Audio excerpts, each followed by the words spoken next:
अस्सलामु अलैकुम। रमूज़ दस्तशनासी में अपने सामीन को खुश आमदीद कहता हूँ। आज का जो मौजू है बड़ा ही अहम, दस्तशनासी में इस पहलू को जानना हर एक तालिब इल्म के लिए निहायत ज़रूरी है। मौजू है कि आपके हाथ किस किस्म के हैं। जहाँ तक हाथ की शक्ल व सूरत का ताल्लुक़ है, इसे आम तौर पर 3 किस्मों में तकसीम किया जा सकता है, जैसा कि तस्वीर में वाज़े है।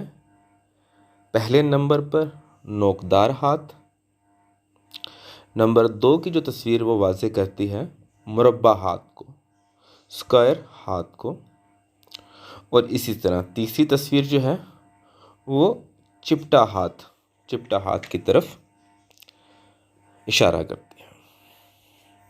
अब हम बारी बारी इन तीनों हाथों का जायज़ा लेंगे।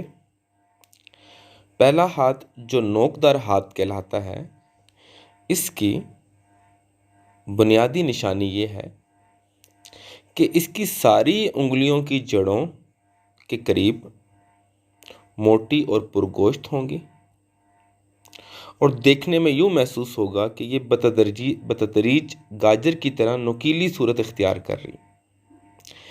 इसलिए इस हाथ को नोकदार हाथ कहते हैं। अगर यही हाथ और इसकी यही उंगलियां बहुत ही तंग और पतली हो जाएं अपने खात्मे पर, तो रमूज़ दस्तशनासी में ये हाथ इल्हामी हाथ कहलाता है। उम्मीद है कि आपको इसकी पहचान हो गई होगी। तस्वीर में वाज़े तौर पर है और हम अपनी अगली वीडियोस में इस पे मुफस्सिल बात भी करेंगे। अब बढ़ते हैं दूसरी किस्म की जानिब, मुरब्बा हाथ। मुरब्बा हाथ की उंगलियों की शनाख्त यूँ की जा सकती है कि हर उंगली जड़ से लेकर नोके अंगुष्ठ तक यकसा होती है। दर हकीकत कोई उंगली भी कहीं से गैर मामूली तौर पर मोटी या पतली नहीं होती, बल्कि हर पूर को अलग-अलग देखा जाए तो वो मुस्ततील शक्ल की दिखाई देती है। नाखून वाली पूर बिलखसूस हर लिहाज से मुस्ततील या मुरब्बा सूरत की और हर एतबार से मौजू और सारे हाथ के साथ आंग होती है। ऐसे हाथ की हथेली मुरब्बा या मुस्ततील शक्ल की होती है। कलाई के करीब से उंगलियों की जड़ों तक वो कहीं ना कहीं कम या ज़्यादा कुशादा होती है और नावाज़े तौर पर तंग। उम्मीद है कि आपको मुरब्बा हाथ की भी पहचान हो गई होगी। अब हम बढ़ते हैं अपने तीसरी किस्म की तरफ, चिपटा हाथ। जैसा कि तस्वीर 3 में वाज़े है कि ये हथेली के करीब तंग होता है और जूं आगे बढ़ता है चौड़ा होता जाता है। इसकी हर उंगली भी जड़ के करीब मोटी होती है, मगर नाखून वाली पूर पर पहुंचकर काफ़ी कुशादा हो जाती है। दर हकीकत इसकी बालाई पूर की शक्ल ऐसे चमचे की तरह होती है जो घेरदार और कुशादा गोल होता है।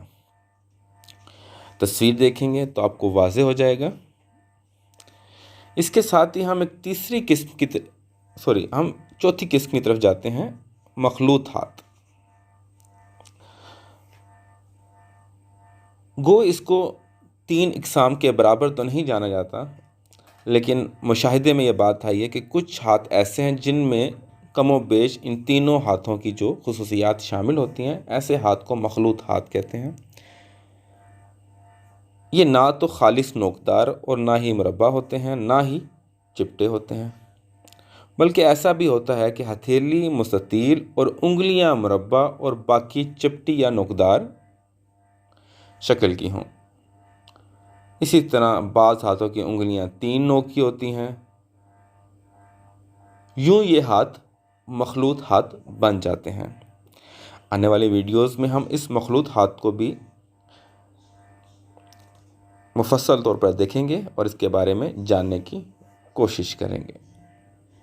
बहुत शुक्रिया। अगर आपको हमारी वीडियो अच्छी लगे तो ज़रूर लाइक करें और सब्सक्राइब के बटन पर क्लिक करना ना भूलें। अल्लाह हाफिज़।